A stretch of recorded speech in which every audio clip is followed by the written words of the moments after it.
Hi everybody, this is Rebecca Keppel. I'm here for the second day of 12 Crafts of Christmas, my new YouTube series.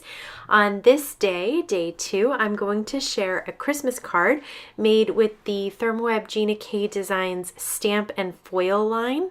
So the Stamp and Foil line is a really fun collection. They have these large stamp sets. Then they have the foil mate details that are printed in laser. So it's a layer for the stamping that's printed in laser already. There's also dies, and then that laser you can actually run through your laminator with foils to foil them. So the first thing that I'm going to do is stamp on the foil mates to fill in some of those outlines. So you can see, like for the example, for the ornament, they have in the stamp set 2 different stamps to create that layered look if you're just doing stamping. But because I'm going to stamp on the foil mate, I'm only going to use the one stamp that coordinates with that foil mate pattern, and I'm going to fill in the color with ink. Then I'm going to run it through my laminator with foil, and that black will be covered up with foil. Okay, so I am using Distress Oxide inks to do my stamping today. I really actually like stamping with Distress Oxides, especially layered stamping or sort of full image stamping like this where there's not a ton of detail, but you get a really creamy look.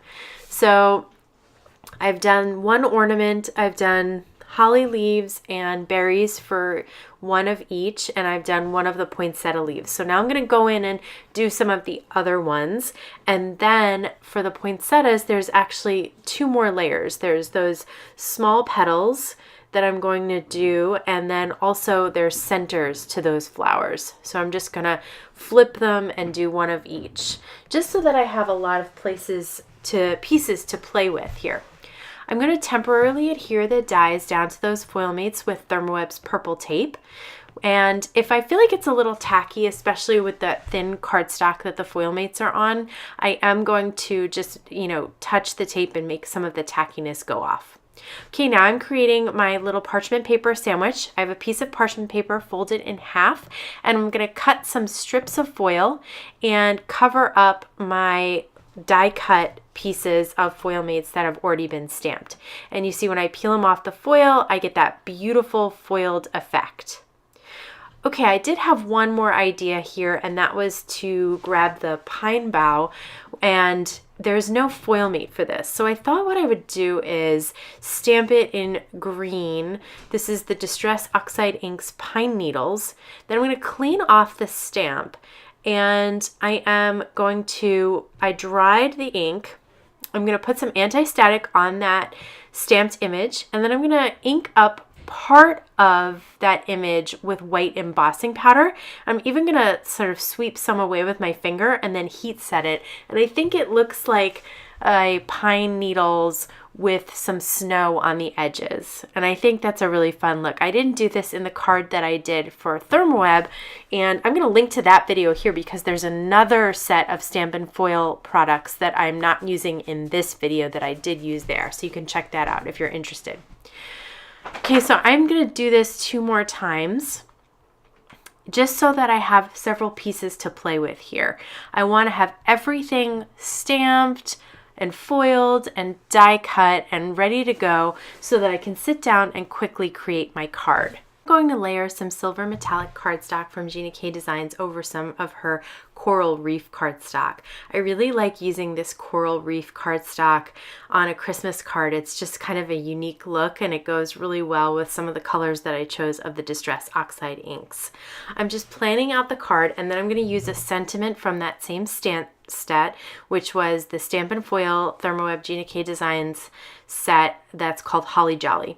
And that's exactly what this sentiment says. So I used some anti-static powder tool on the cardstock and then stamped it with Versamark ink, and then poured some of the Hero Arts white embossing powder on top and then heat set that.